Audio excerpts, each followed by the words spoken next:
and welcome to Bird News and Views. I'm your host, Don Burgess, and with us tonight is the very esteemed Dr. Carika Weldon. Welcome. Good evening, Donna. Thank you for having me tonight. Always a pleasure. Um, uh, Earlier this week, Dr. Weldon, you announced that you had started a new facility called Genetics at the Bermuda College, and you're going to be doing genomes research. For those who don't understand, what would be a layperson's definition of genomes? So we all know about genes, right? And our genetics. Genome is a play on that, and it just means looking at all of the genes in one person or individual. So genomics is just classifying all the genes being looked at once, as opposed to one gene at a time. Okay, so the whole sequencing and the scale of everything that's involved. Exactly. Yeah. Okay. Genetics will be focusing on projects in the Caribbean. What drew you to establish this specialty? That's a good question. It's not something that I always had planned. Doing genetic sequencing and this type of work in Bermuda, I've been wanting to do since 2017. But I actually would say my experience in working with COVID and actually having to work together as a region just showed me that all together we're kind of behind. When it came to our response, and even when it came to, for example, trying to determine the different variants which use sequencing, a lot of us countries in the Caribbean, in the region, we weren't able to do it ourselves. We would have to ship it away somewhere and then get someone else to tell us. So this is what inspired me to not just make it Bermuda, but actually expand it to the Caribbean. And although geographically we're not in the Caribbean Sea, everything else about Bermuda fits within, the Caribbean description. Just geographically is the only thing missing. So it just makes sense to work together because we face similar challenges. And again, I saw that from my work on the pandemic. Right. One of the things that you mentioned a couple of days ago when you made the announcement was there are sometimes drugs that have been made and developed that have had an adverse effect on Caribbean people. So can you give an example of that? Yeah, I can actually. So, for example, you have warfarin, which I think a lot of people might know that drug. It actually you need it was studied between Asians, Caucasians, and African Americans. And I know African Americans are not fully Caribbean, but I think they're the most similar. They needed the highest dosage, and actually they needed almost twice what the Asians needed. And so it's just to show that your genetics actually plays a part in how drugs are given to or should be given to you. There's actually a whole field of genetics called say pharmacy, like pharmacogenetics, that looks at there's certain genes that there are different variants in those genes that can tell you what drugs you should and shouldn't be taking. There are some drugs that our genetics won't allow us to actually metabolize. And so we need to be looking at those types of things in order to improve healthcare. When you were doing the lab here in Bermuda, what particularly about COVID helped really spark this thought process in your mind? So the idea of doing like genetics in Bermuda was pre-COVID. I was actually planning in December 2020 to come back for that. So COVID kind of made me come back a bit earlier. But again, just seeing the response of our region to COVID and how we were handling it just really showed me that it needs to be a holistic approach. And I think there's a lot of room for collaboration and to work together as small islands, because we're really small individually, but together we can really be a force to reckon with. And I think that's really where my mindset came from. Okay. Now, you said your first project is going to study the Bermuda petrel. For the technical term, it's the cahao, I guess everyone else, all us common people say for the most part. Tell us more about why you chose this to be your first one. So happy to do that. So again, this was decided back in 2020. It's our national bird, number one. So we all know, I think, about the cahao. But I think we know less about the history of it and just how special it has been that we have been able to kind of recover the species. I actually met Dr. David Wingate in 2020 as well and had a chat with him about doing native and endemic species. And he gave me some insight into a variety of species that he thought would be really cool to look at and investigate in terms of research. The cahao just felt like a really great place to start, especially because it was thought to be extinct. We had 1 million birds in early 1500s, 1600s. By 1620, it was thought to be extinct. And then 330 years later, in 1951, we find 36 birds. It's like a wonderful story. And to understand genetically what happened when that bottleneck occurred is going to be very rich. So that was why we decided to go with that. Now, as part of that, Dr. Ian Walker was part of the press conference, and he announced that you're trying to get some access to cows that were in Jamestown from 1620. How does looking back at our past help them for the present and the future? Yeah, I'm really excited about this part as well. This is actually a new skill that I would be learning, is how to handle ancient samples and to get ancient DNA out of them. The reason why we're looking at this is because there's something called genetic drift, which happens just naturally, where a population in one point in time will be a bit genetically different to a later population in time. And we want to understand what that looks like in the Cahal. Currently, it has, been an increasing in the population. When it was found in 1950, there were only 36. Now it's around just under 400. So they are coming back, but they are still having challenges in terms of breeding. And so what we want to do is look at what we have now versus what we have then, because there may be some clues as to what has changed for the worse and maybe even what's changed for the better. Now, I don't know if you've had to even begin to look at this, but even in the last 70 years, going from a small set of 36 birds till now, has there been any change that you've noticed, or have you had a chance to look at that?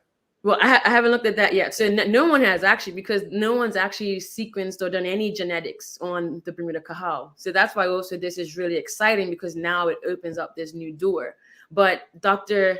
David Wingate, he's actually, again, the one that suggested, well, there seem to be some certain pairs of birds that are like a couple and they breed every year. There seems to be certain pairs that can never breed, and some that hit and miss, and then some that always breed. So maybe there's something to look at there. There also seems to be some birds that are birthed. So they are the chicks that are there, and then they don't survive. We want to know what's going on there as well. So there's so much things that we can look at. And by doing this initial phase 1 of the project, where we will have a really high quality reference genome, which has all the genes in the Cahal, then we're able to start looking at these other points. Now, one of the exciting things is you're going to be teaching biology at the Bermuda College, and I think what a fantastic opportunity for some of our young people to study and learn from you. But what drew you to do this part of the project? So I actually currently am already teaching. So I'm teaching molecular medicine at Bermuda College, and I started this semester. I have 4 awesome students who are on this journey with me, and that again was also in the books before. So I was the Corange Science speaker for Bermuda College in 2019. And from that time, I talked about genetics and genetic testing and how we should do it in Bermuda.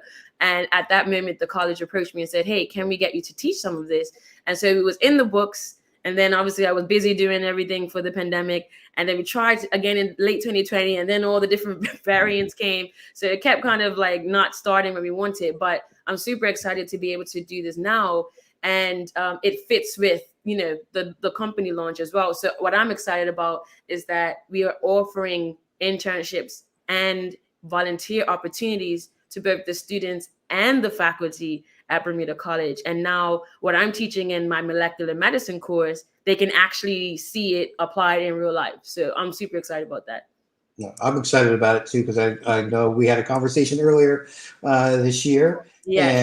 And you came to one of my classes at Clearwater, and there was a young lady there that's going to be working with you, I hope. Yeah, so she's she's my mentee, so Leona Trott.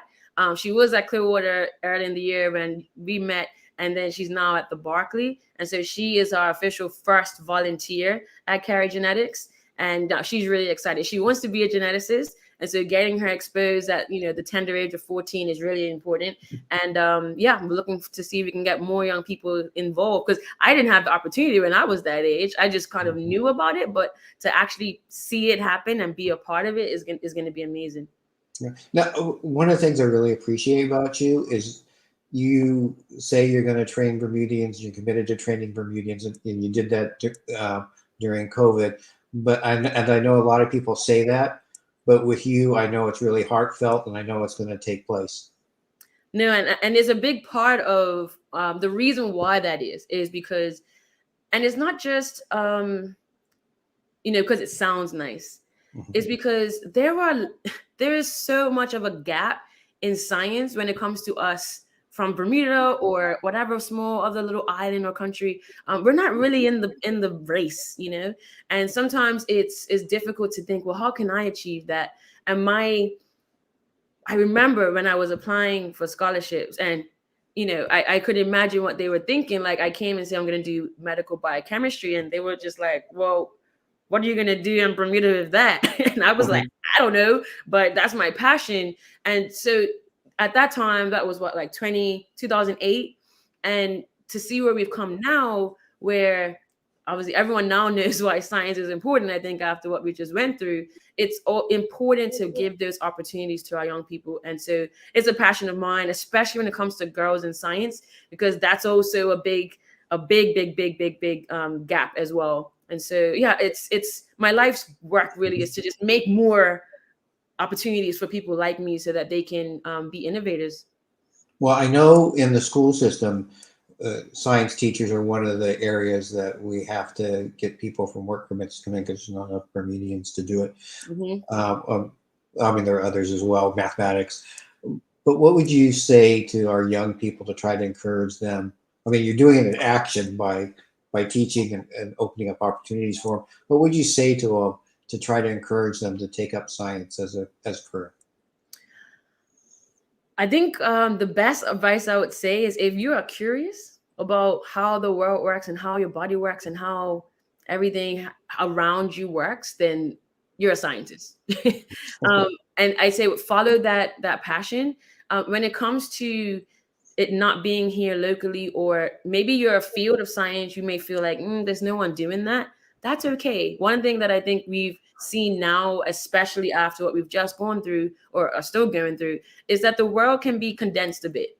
We're not too far away from each other. I mean, you're sitting in your house and I'm in my house, but we're united right now. And that same connectivity can happen internationally. And so I'm excited that this project and this company, as a company, we're not just working isolated, we're working globally. And in that vein, we can bring some global expertise to Bermuda and train our young people in whatever they find interesting. So go for it, because you might be the first one in that field in Bermuda. All right. All right. Dr. Weldon, is there anything that you want to add that maybe I haven't asked you? I think I wanted to just say I'm excited for this new move. This is my first time owning a company. So that's a whole another bag of emotions that I'm going through. But I'm just so grateful for all the support. And my main thing is that we did well, in terms of the science and the testing for COVID. And I want to make sure that that's not a one-hit wonder. That's really my main driver right now. We have so much potential when it comes to doing some really cool science, both on the environmental side to save our environment from climate change, but then also on the health side. And if anyone would like to get involved, please visit our website. There are some different ways you can get involved. Either you can intern, you can collaborate with us, or if you want to invest in our company, you can do that as well. And you can find the button on the website where you can just put in your details. So I appreciate everyone's support thus far. I'm looking forward to making a mark for the Caribbean in science.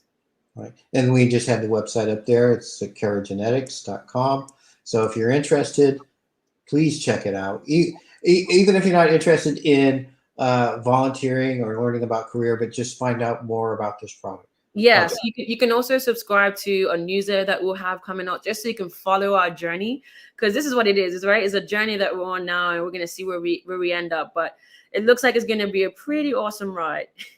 All right. And we'll be along for it to see what happens. It's going to be exciting. We'll share the great news with you guys. And as we start doing new projects, and we have a few up our sleeve for next year, we'll announce them. And if anyone from the public can get involved, we will make that known. All right. We look forward to having you back and hearing about those in the future. Thank you, Dr. Weldon. Thank you so much. Right. On behalf of you, Bird News, I've been your host, Don Burgess. We've had Dr. Carika Weldon here talking about her new genetics lab, Genetics. And as usual, have a beautiful evening.